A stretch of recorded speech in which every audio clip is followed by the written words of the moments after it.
Senhoras e senhores, louvado seja nosso Senhor Jesus Cristo. Como estamos? Tudo bem? Por aqui, com a graça de Deus, vamos muito bem. Semana passada nós não tivemos áudio pelo simples fato de que eu não consegui gravar, não deu tempo. Eu ainda estou me adaptando um pouco com a rotina de padre e tendo que ver aí qual o melhor dia para gravar, né? Eu ia gravar, por exemplo, essa segunda-feira, já gravar o episódio para sair na quinta noite, mas não deu, né? Tanto que assim, eu estou gravando agora. Hoje é quarta-feira, né? Tenho uma hora livre agora até a hora que eu vou almoçar e aí estou aproveitando o tempo. Então é isso. Então assim, eu espero que não aconteça de novo, deixar vocês sem áudio, mas provavelmente vai acontecer em algum momento. Peço desculpas adiantado e peço desculpas também por semana passada vocês terem ficado órfãos, né, sem as nossas meditações sobre as tentações de Nosso Senhor no deserto. Bem, alguns avisos. Primeiro, amanhã, na verdade sexta, né, mas é amanhã, considerando o dia que sai esse episódio, temos aula na escolinha dos moribundos. Se não me engano, vamos ver os remédios para a gula. Tá? Acredito que a última aula tenha sido sobre a gula em si. Então vamos ver os remédios para a gula. Tá? Ou não? Bom, vamos ter aula na sexta-feira. Se não for sobre os remédios para a gula, é sobre a luxúria. Tá? Que é o próximo pecado que nós vamos trabalhar.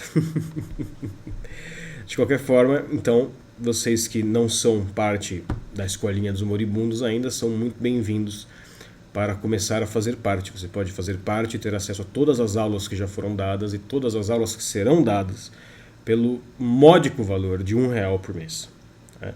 Nós recomendamos que não seja R$1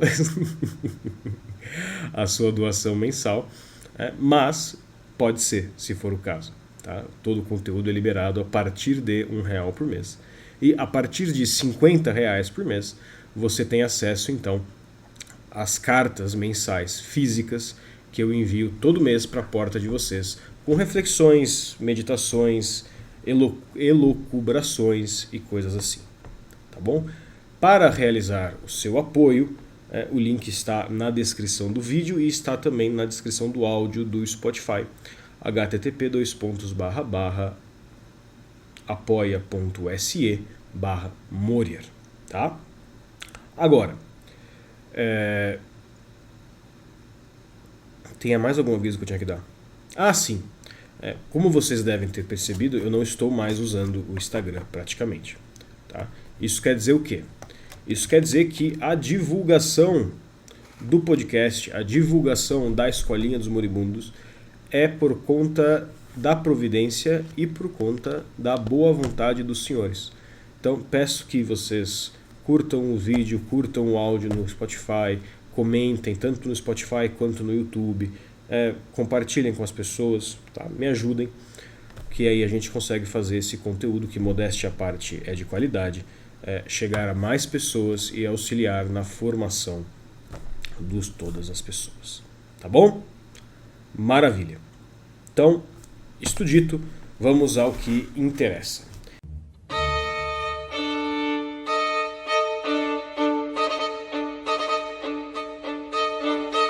Senhoras e senhores, meu nome é Padre Rodrigo Mariano Gurgel e você está ouvindo Morier.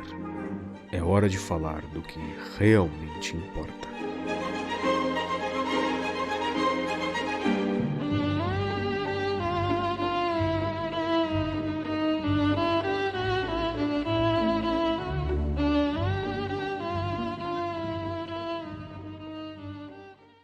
Em nome do Pai, e do Filho e do Espírito Santo. Amém. Inspirai, Senhor, as nossas ações e ajudai-nos a realizá-las, para que em vós comece e para vós termine tudo aquilo que fizermos.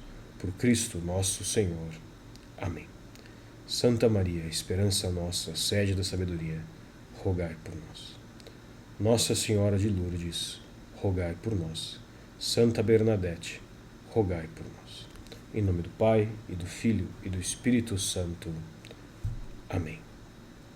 Bom, nós estávamos, como vocês certamente se lembram, meditando as tentações de Nosso Senhor Jesus Cristo no deserto.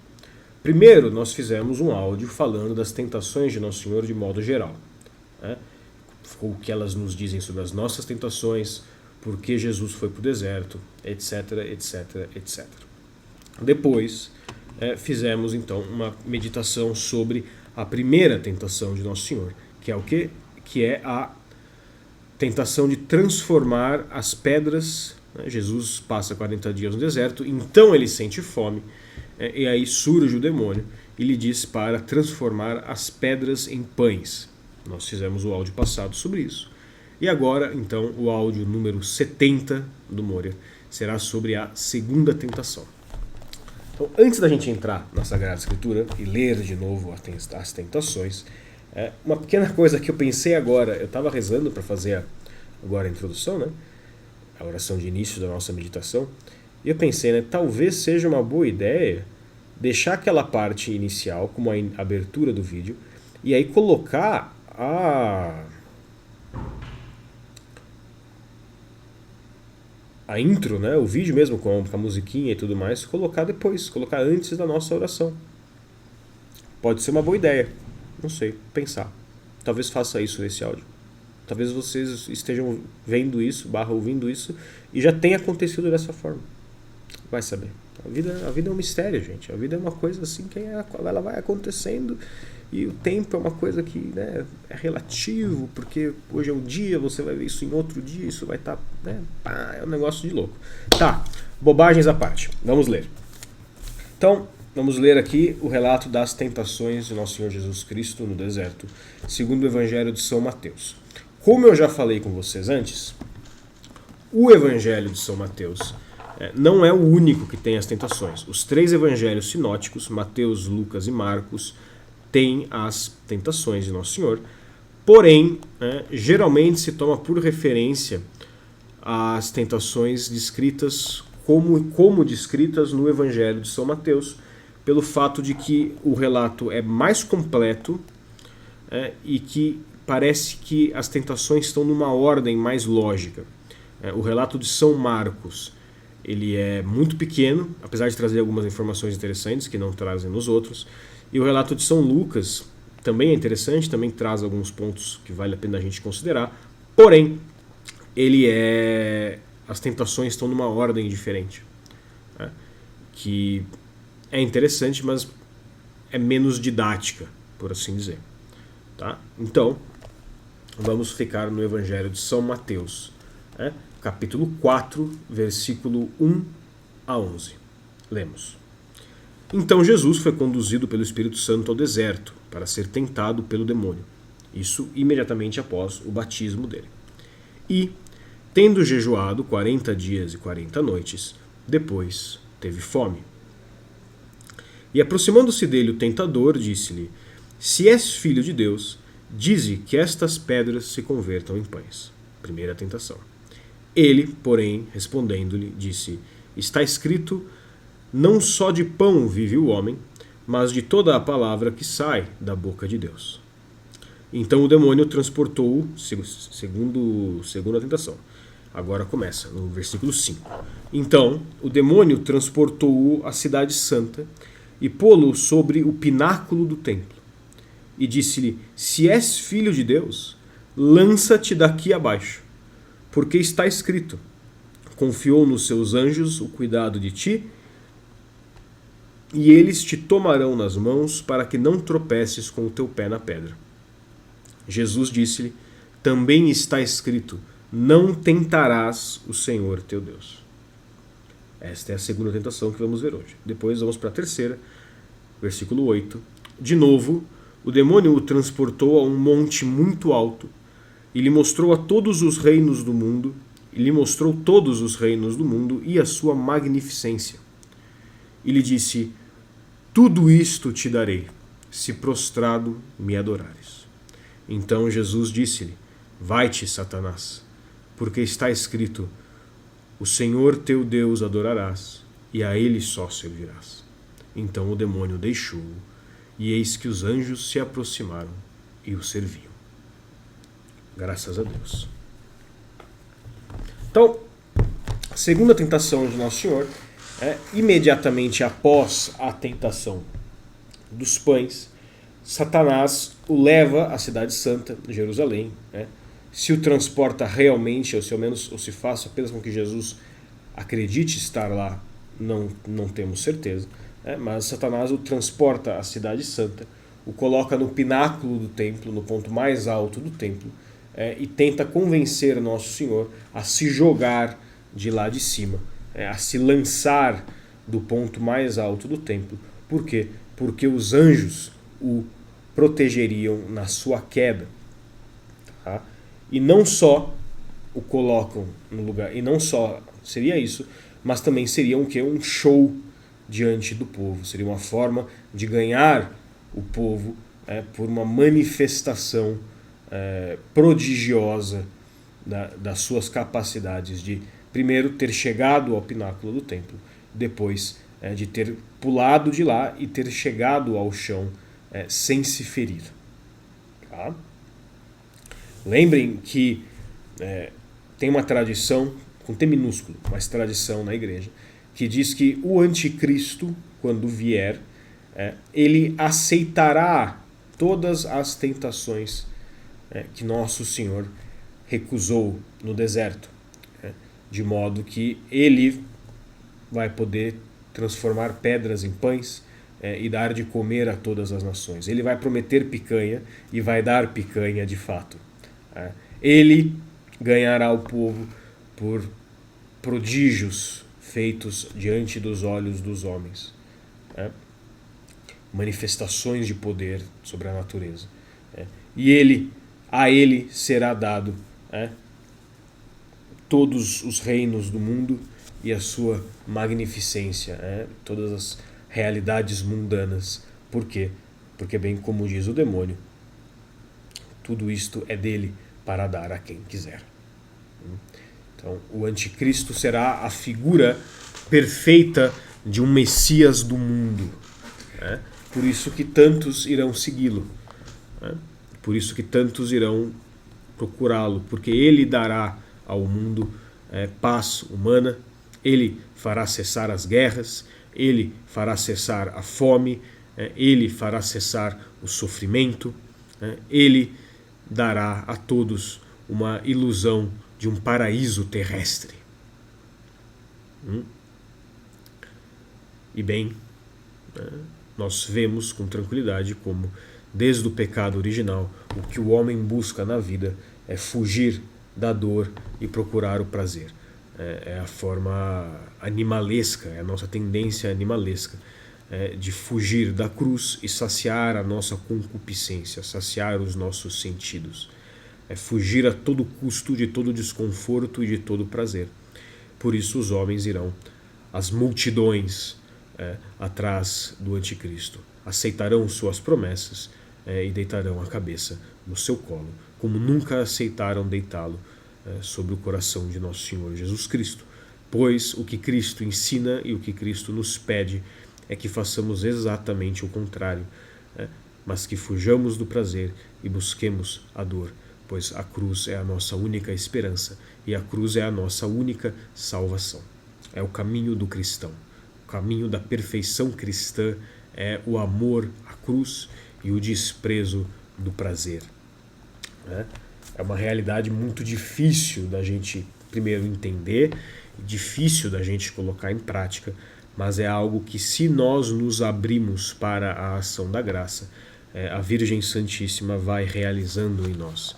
Ela vai mudando o nosso coração, contanto que nós estejamos abertos a ela, abertos às ações da graça que nos vem por suas mãos, e nos esforcemos, façamos a nossa parte para buscar o reino dos céus e para nos conformar à vontade de Deus, para abandonar a forma humana de ver a vida e procurar a forma sobrenatural de enxergar o mundo.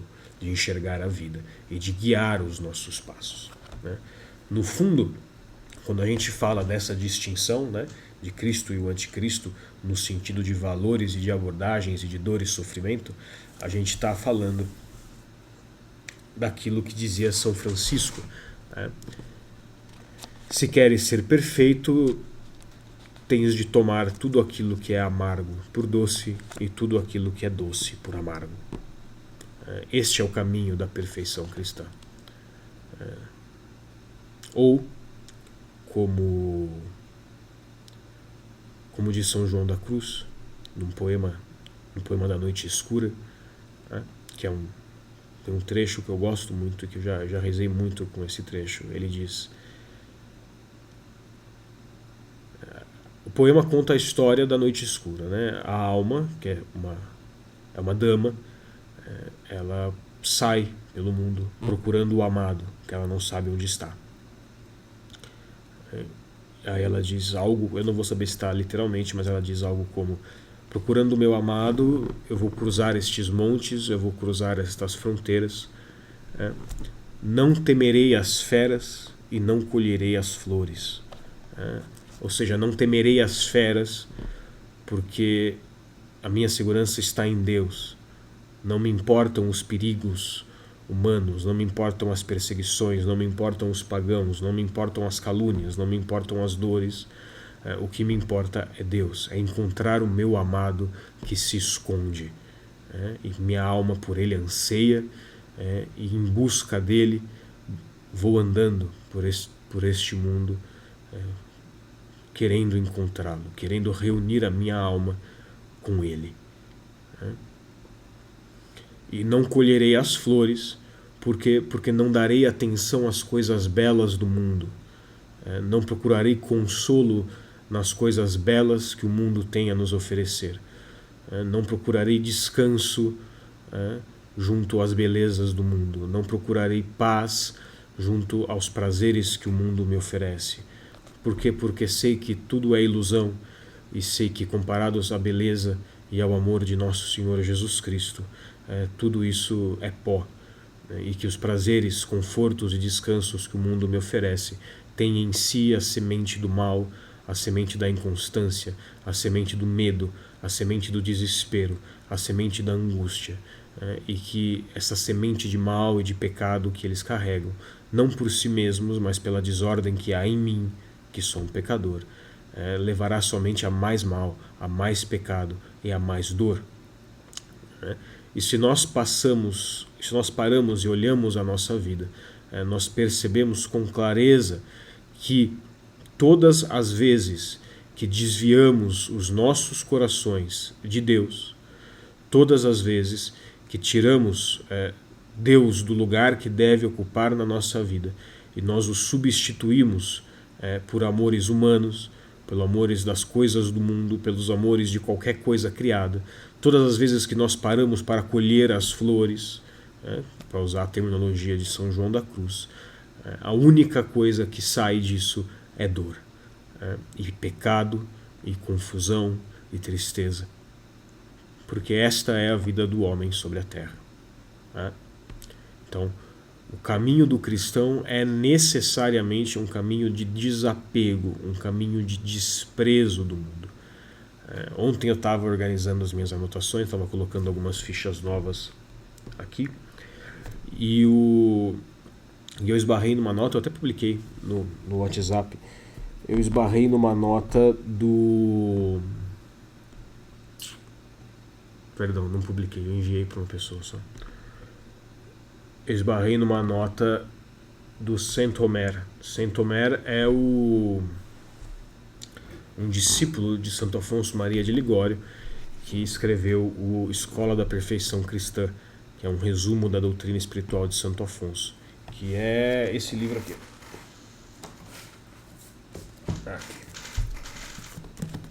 Esse livro aqui. Tá? Enfim, e nessa nota ele dizia assim, devemos nos considerar sozinhos com Deus. E é mais ou menos a linha pela qual vai São Rafael Arnaiz, santo que eu gosto muito, que recomendo que todos leiam. Que é o que ele diz. Ele diz: o mundo é um ponto, neste ponto há um mosteiro, neste mosteiro uma igreja, e nesta igreja só Deus e eu. Não é? Ou seja, só Deus e eu. Nós estamos sempre sozinhos diante de Deus, a qualquer momento. Deus é a coisa que está mais próxima de nós em toda a existência, se nós estamos em estado de graça. Mas enfim, eu acabei entrando numa longa digressão, que apesar de interessante não tem nada, quer dizer, até tem, mas não é diretamente relevante para a nossa reflexão. Então estamos vendo a segunda tentação de nosso Senhor Jesus Cristo no deserto. Ele é levado ao pináculo do templo, né? E como nós vimos nos áudios passados, a tradição, os comentários dos santos padres veem nessa elevação de nosso Senhor Jesus Cristo no templo como uma tentação pela vaidade ou pela jactância. Jactância e vaidade é quase a mesma coisa, quase, tá? Ou seja, o desejo de se exibir, o desejo de alcançar os lugares altos, né? E aí Santo Ambrósio aponta uma coisa muito interessante. Santo Ambrósio diz que pela jactância os homens caem das alturas. Por quê? Pela vanglória, né? Ou seja, o desejo das glórias humanas, né? Os homens até são meio que assim forçados pelo desejo das glórias humanas, eles até crescem um pouco em virtudes humanas. Não em virtudes sobrenaturais, mas crescem nas virtudes. Só que, por sua própria vanglória, eles lançam-se do alto que alcançaram pelos seus esforços. Interessante, né? Porque aquele lugar não lhes pertence de fato. Eles ganham alturas ilusórias. O seu fundamento não é sólido. E então, pelo desejo constante da glória e do reconhecimento humano, eles projetam-se de cima das alturas. É o que nós fazemos sempre que... Exemplo, tem uma tirinha que eu vi há muitos anos atrás, mas que eu gosto muito porque, apesar dela não ser cristã em si, a ideia é perfeita. A tirinha mostra 3 monges budistas meditando, tá? O monge do meio, de repente, começa a brilhar, né, e começa a se elevar, a flutuar do chão. Ou seja, ele alcançou o que para eles ali é um estado de iluminação espiritual, o tal do Nirvana. Está alcançando, ele começa a levantar do chão, assim, subir acima dos outros 2 monges. E aí ele vira e grita: "Ah, seus otários, eu alcancei o Nirvana, para!"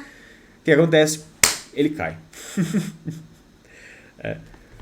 Bom, o budismo é uma religião pagã, não tem nada de cristão nela e não pode conduzir ninguém à salvação ou à perfeição. Porém, a ideia é perfeita, né? A ideia da tirinha. Porque na medida em que nós nos elevamos, mesmo que nós nos elevemos justamente por nossos esforços, pela busca da santidade, pelos méritos que de fato temos, que são reconhecidos, etc, etc, etc. Na medida em que isto se torna fonte de soberba, fonte de orgulho, fonte de vaidade, nós seremos projetados violentamente com a cara direto para o chão. Seremos. Não tem escapatória, tá? O caminho é esse. Porque a vaidade afasta completamente o homem de Deus. Porque a verdade é que o homem é nada. Absolutamente nada. Tudo aquilo de bom que há em nós nos vem de Deus. Então, na medida que você começa a se envaidecer de qualquer coisa e achar que qualquer coisa em ti é fruto do teu próprio esforço, é mérito teu, você está violentando a realidade. Você está agindo com violência contra a realidade das coisas. Você está invertendo, você está se colocando no centro, você está desprezando um eixo fundamental da realidade, que é o eixo que coloca Deus como o fundamento de tudo aquilo que é bom. Da onde vem tudo aquilo que é bom, toda a bondade, toda a beleza, toda a perfeição, toda a caridade, toda a inteligência, toda a sabedoria, tudo vem dele. Nós por nós sozinhos só somos capazes do mal. E se você se envaidece como se fosse teu algo de bom que não é teu, você violenta a realidade. Você violenta a realidade. Tá? E bem, se você violenta a realidade, você se afasta de Deus, porque você se separa da caridade, que é o próprio amor de Deus em ti, é a tua participação na natureza dele. E se você violenta a tua própria natureza, porque você está participando da natureza de Deus, então a natureza de Deus se torna a tua natureza sob certo aspecto.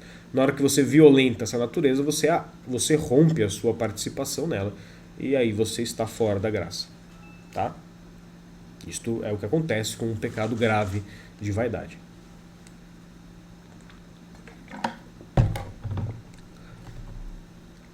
Mas sigamos.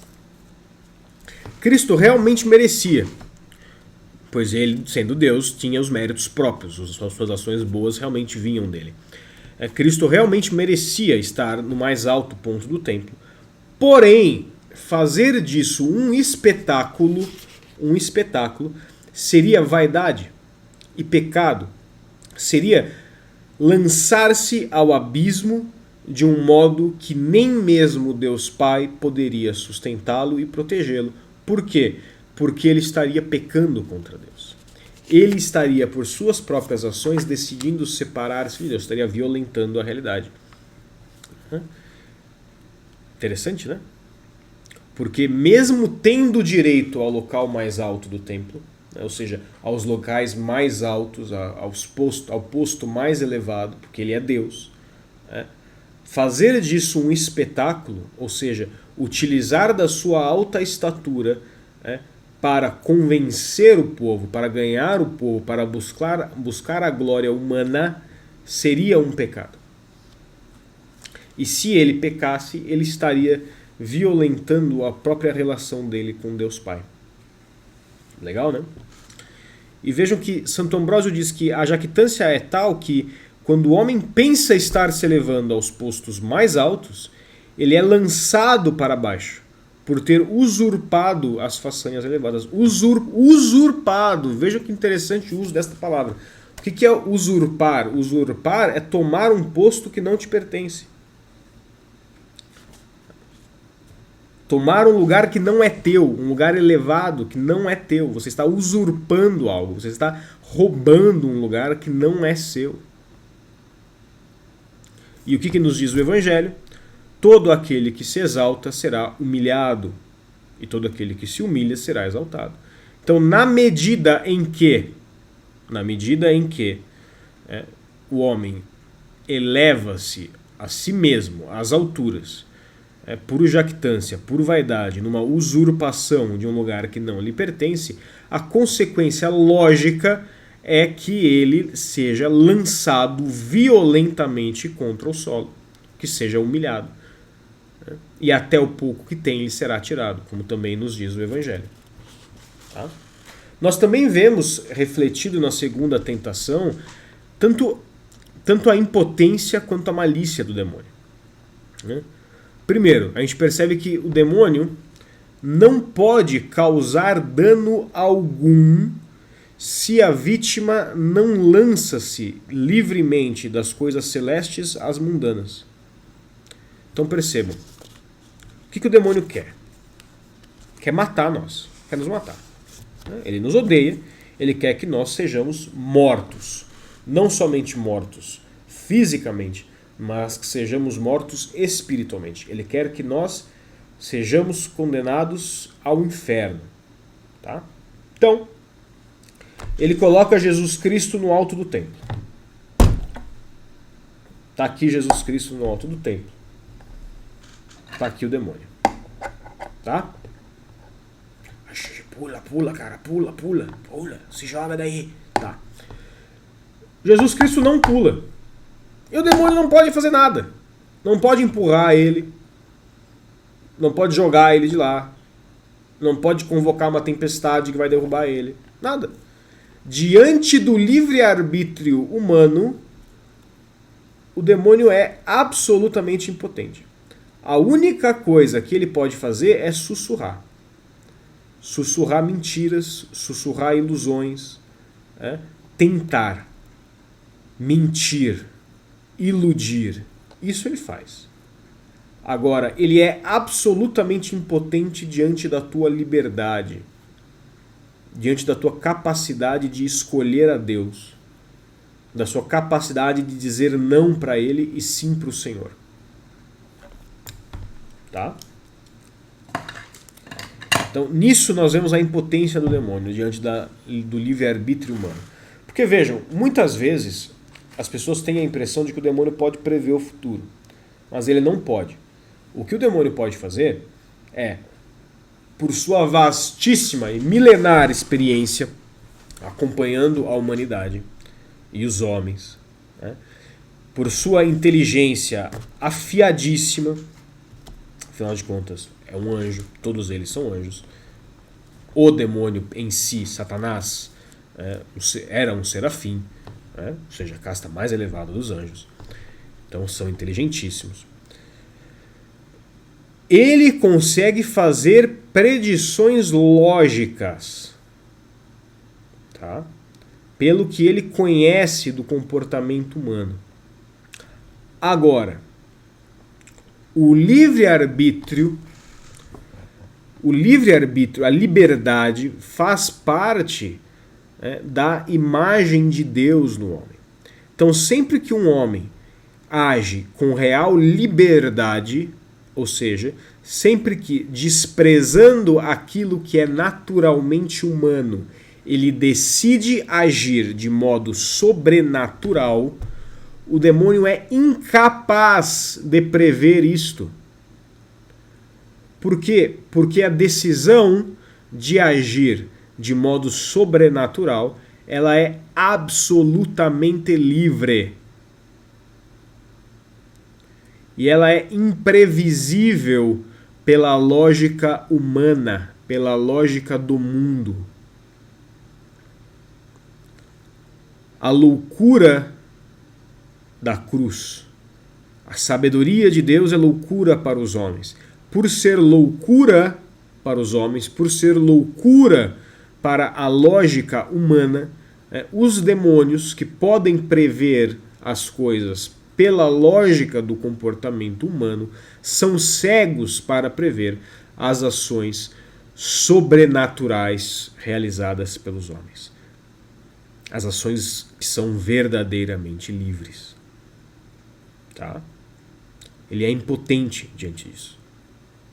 Ele tem potência, tem força para querer te impedir, para sussurrar, para te convencer, para te tentar a não agir assim, a não agir com liberdade, a agir feito um bichinho. Mas no momento em que você nega essa tentação e você age como um filho de Deus, essa sua decisão é absolutamente imprevisível. Tá?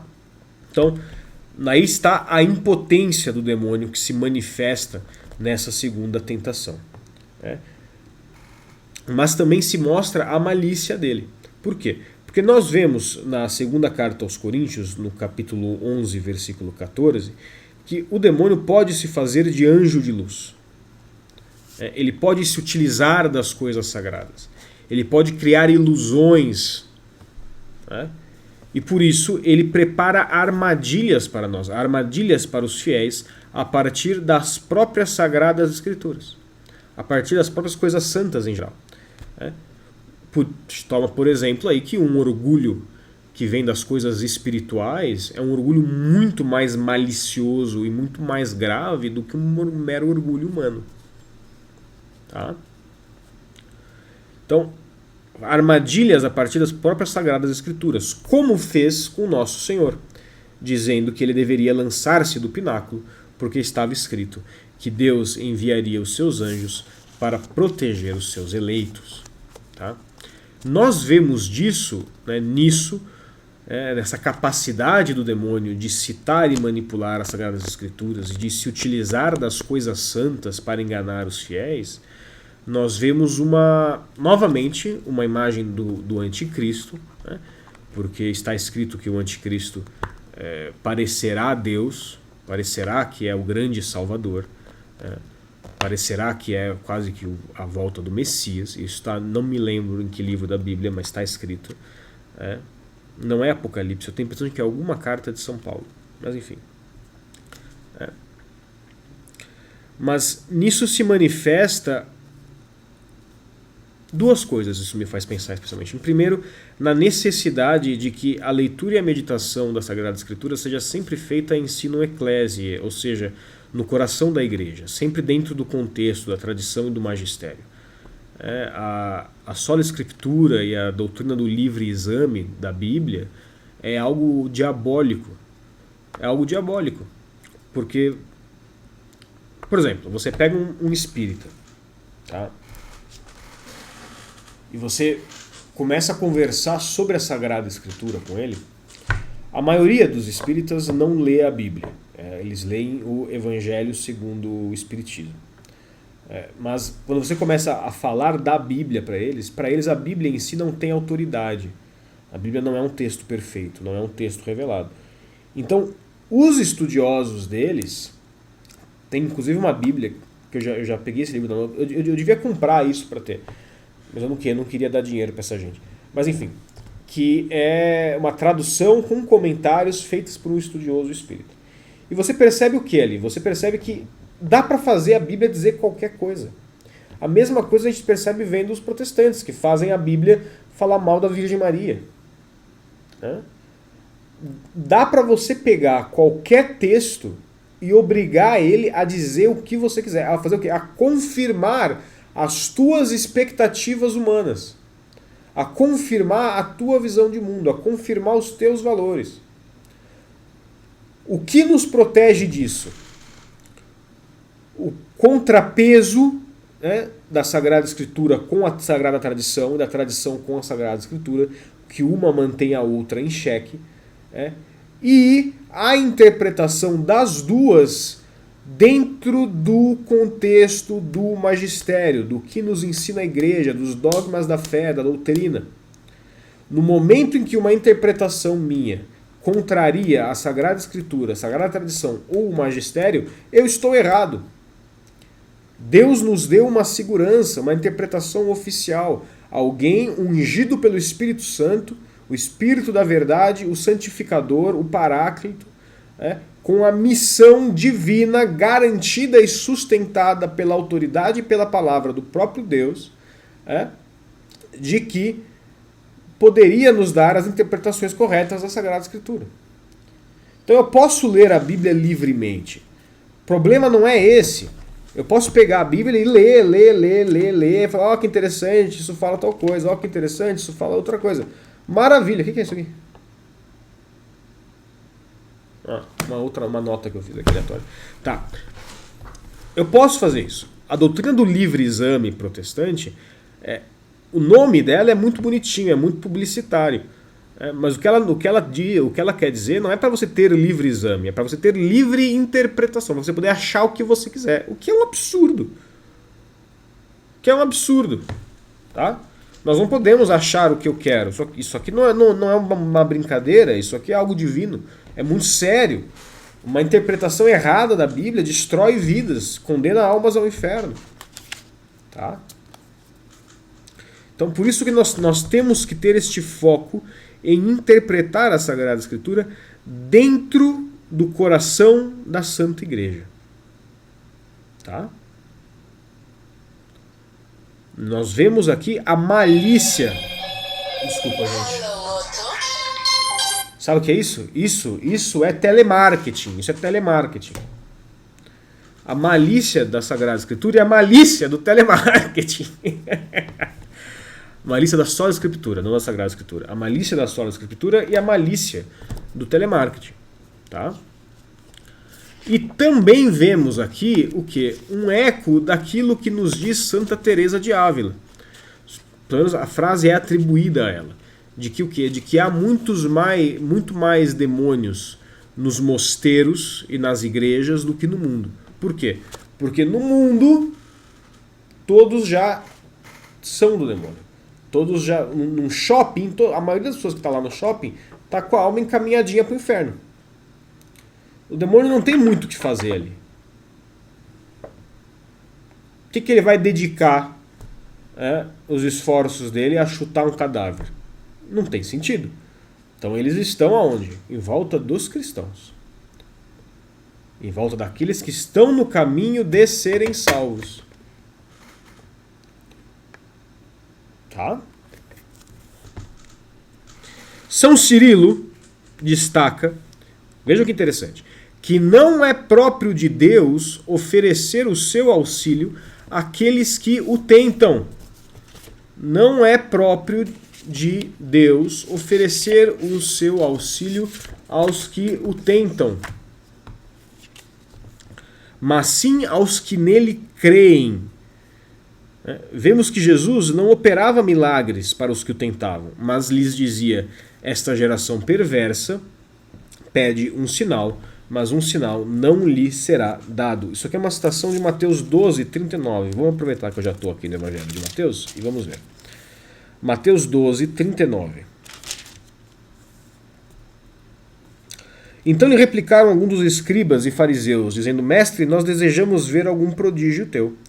Mas ele respondeu-lhes, dizendo: esta geração má e adúltera pede um prodígio, mas não lhe será dado outro prodígio, senão o prodígio do profeta Jonas.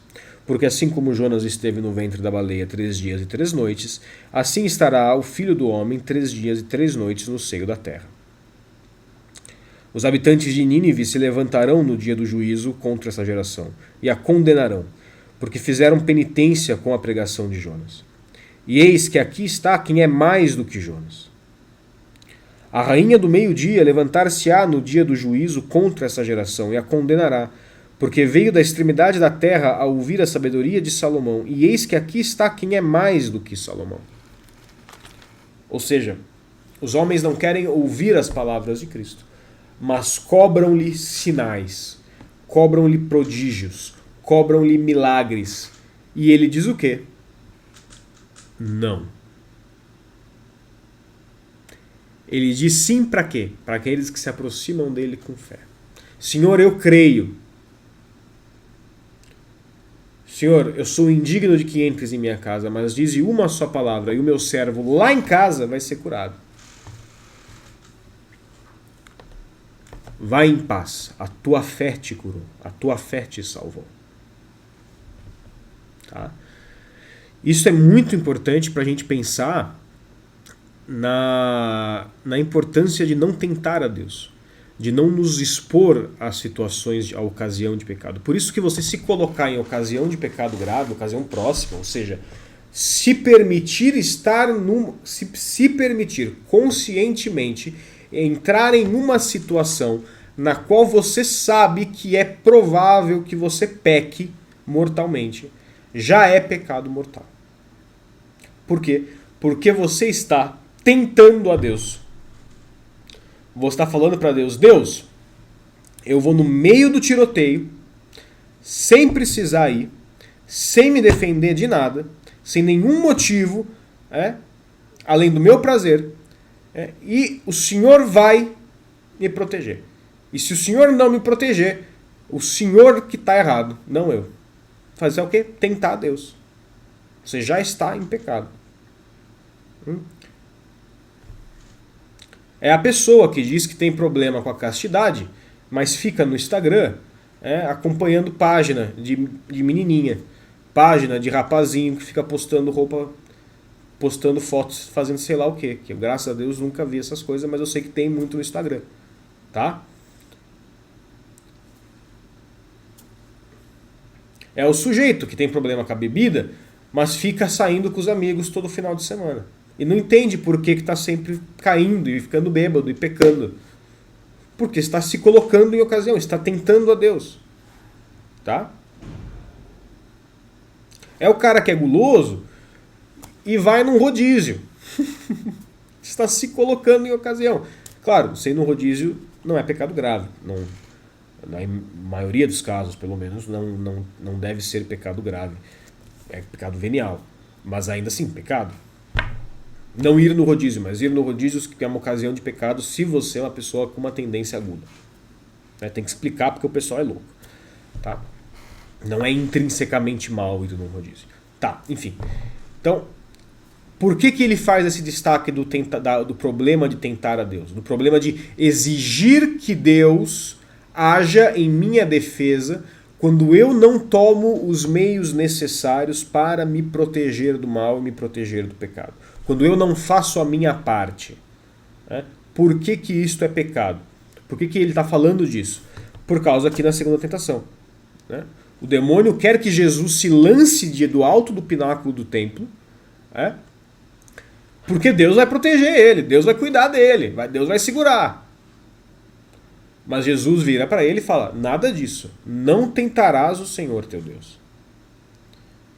Eu não sou, Jesus mas vamos falar de mim, eu não sou ninguém para querer obrigar Deus a agir. Eu não tenho direito ao auxílio divino. Ninguém tem direito a ser sustentado e auxiliado por Deus. É tudo o quê? Graça. Se é tudo graça, tá no nome. Vem de graça, não vem porque eu mereço. Vem porque Deus me ama. E Ele não me ama porque eu sou bacana. Não, Ele me ama porque Ele é Deus.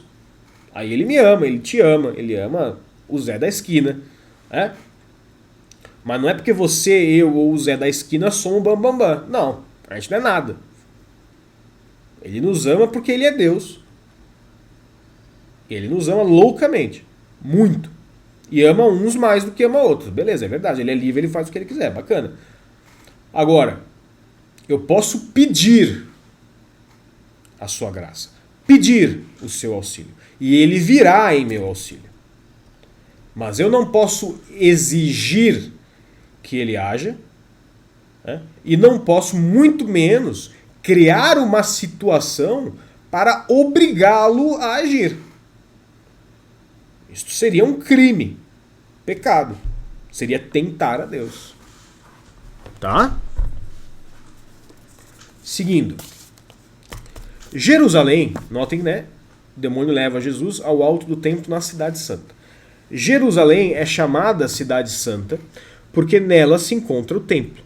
Se encontrava, o templo agora foi demolido, né? Nela se encontrava o templo, o Santo dos Santos e o culto verdadeiro de Deus segundo a lei de Moisés, antes da conclusão da nova e eterna aliança no sangue de Cristo. E no fato de que o demônio leva Cristo até lá para ser tentado, mostra-se que o diabo arma ciladas para os fiéis de Cristo até nos lugares santos. Nós estamos retomando a questão dos perigos espirituais que o diabo nos coloca por suas ilusões e tentações dentro do seio da igreja, até nos lugares santos. E não só nos lugares santos, mas utilizando-se também das coisas santas. Tá?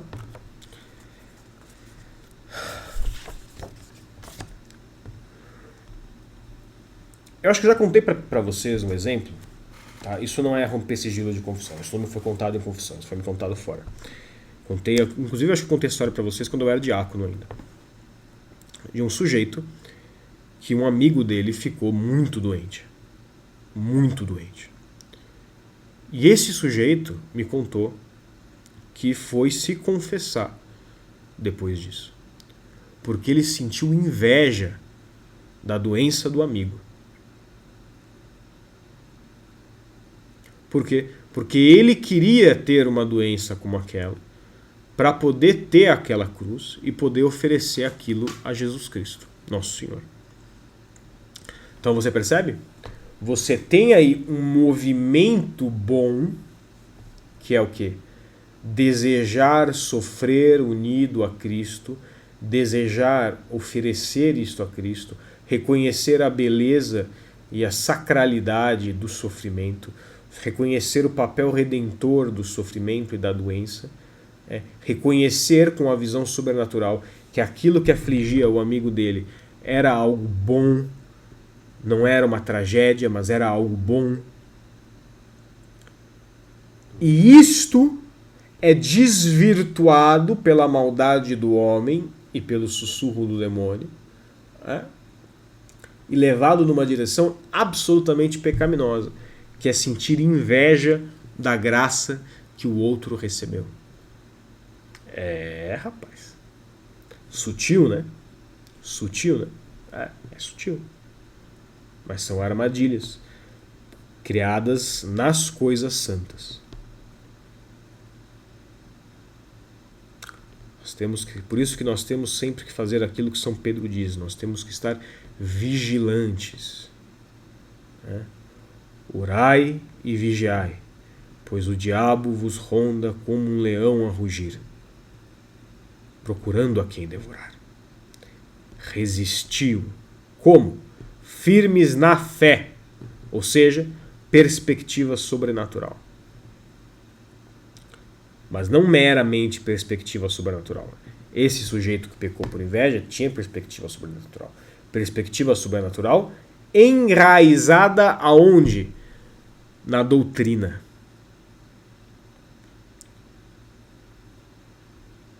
Retomamos a importância de se estar firmemente ancorado no seio da Santa Igreja Católica, aonde está o único lugar, aonde está a plenitude da revelação deixada a nós por nosso Senhor Jesus Cristo. Tá?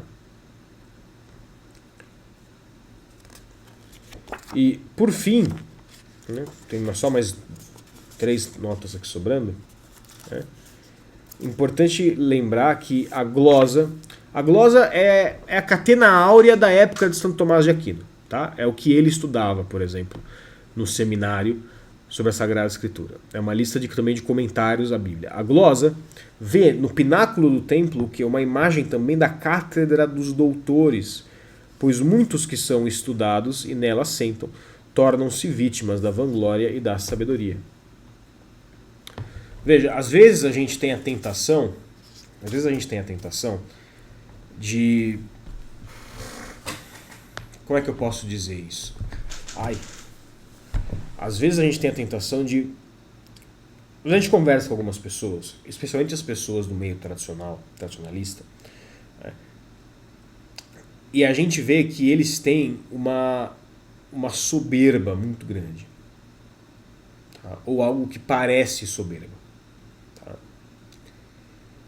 E a gente percebe que essa aparente soberba vem do quê? Vem de um conhecimento mais aprofundado do que a média da doutrina, da história da igreja, dessas coisas. Então isso gera uma espécie de um ar de empáfia, e de crítica e de acusação diante daqueles que talvez tenham estudado menos as coisas da igreja. Só que aí nós temos 2 problemas. Em primeiro lugar, nós temos o problema daqueles que deixam-se envaidecer por seus estudos. Porque uma coisa que acontece com frequência é que você avança nos estudos, mas você deixa de rezar. Então você cresce o quê? Você cresce num conhecimento humano sobre as coisas de Deus, mas não cresce no que vai dar fundamento e discernimento e sabedoria para lidar com essas informações, que é o quê? Que é a relação com o próprio Deus, que é o que vai sustentar isso. Se você só avança no estudo, isso aqui vira um conhecimento humano, fragmentado, inconsistente, porque o fundamento do estudo das coisas sagradas tem que ser a relação com Deus. Sem a relação com Deus, esse estudo vai ruir e vai ruir a própria alma da pessoa. Tá? Primeiro ponto. Esse é o perigo do estudo. O segundo ponto, o segundo perigo, é que vendo isso, nós podemos cair numa tentação de juízo temerário. Tá? Que é o quê? Que é fazer pouco daqueles que estudam, fazer pouco do próprio estudo, fazer pouco da própria necessidade do crescimento intelectual, tá? E da própria busca pela verdade, e também fazer pouco das críticas que aqueles que estudam fazem à igreja, à situação que nós estamos vivendo, ao mundo moderno e etc. Tá? Por quê? Porque é óbvio que se você estuda profundamente, você vai perceber uma série de coisas erradas. E aí você pode manifestar estas coisas erradas que você descobriu, que estão verdadeiramente erradas, você pode manifestar elas aos outros e manifestar o seu descontentamento com isto de formas boas, mas neutras, de formas que têm aspectos bons e aspectos maus, porque a realidade é complicada. E tá tudo bem. Mas isso não muda o fato, a validade da observação de que a coisa está errada. Tá? Então nós, que às vezes somos confrontados por pessoas que têm um determinado estudo da fé, mas que agem com aparente soberba, aparente jactância, nós não podemos deixar que isto gere em nós preconceitos ou juízos temerários contra os estudos, contra críticas à situação atual da igreja e críticas ao mundo moderno que nós vivemos. Tampouco devemos deixar que isso gere em nós juízos temerários com relação àqueles que são tradicionalistas. Tá? Não tem sentido. Nós também estaríamos pecando aí. Então, ainda que o estudo tenha riscos à alma, riscos de soberba, como diz a glosa, e também, por exemplo, o próprio São Francisco de Assis, ele só permitiu que os freis começassem a ser estudados, e os franciscanos desenvolveram uma longa carreira intelectual. Por quê? Colocando como pré-requisito que eles não perdessem a prioridade da vida espiritual. E muitos perderam. E aí nós temos os grandes problemas dos franciscanos hoje em dia. Tá? Então, aquele que estuda, cuide muito para ser humilde. E aquele que tem más experiências com os estudados, cuide muito para que o seu desgosto pelo que você ouve ou pela forma como aquilo te é dito não se transforme em juízo temerário e em ocasião de pecado para ti também. Pois seria também lançar-se do templo. Tá? Por fim, isso aqui está fora de ordem, perdão, isso aqui já devia ter sido dito antes.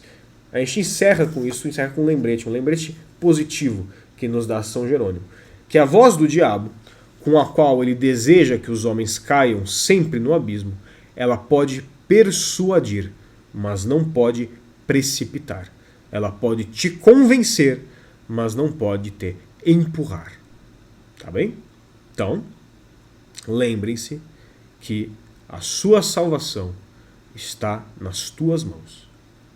Não porque você vai se salvar sozinho, mas porque a graça para se salvar é garantida. Deus nos garante a graça para vencermos os nossos pecados e irmos para o céu. É o que nos diz o dogma da vocação universal à santidade. Todos os homens são chamados a serem santos. Então, a sua salvação está nas tuas mãos. Está na tua disposição de morrer para o mundo e viver para Deus. Então, mãos à obra. Tá bom? Agora eu lhes dou a bênção e lhes deixo em paz. O Senhor esteja convosco, Ele está no meio de nós. Por intercessão da bem-aventurada sempre Virgem Maria, a onipotência suplicante, abençoe-vos o Deus Todo-Poderoso, Pai e Filho e Espírito Santo. Amém. Fiquem em paz, rezem por mim e, pelo amor de Deus, juízo.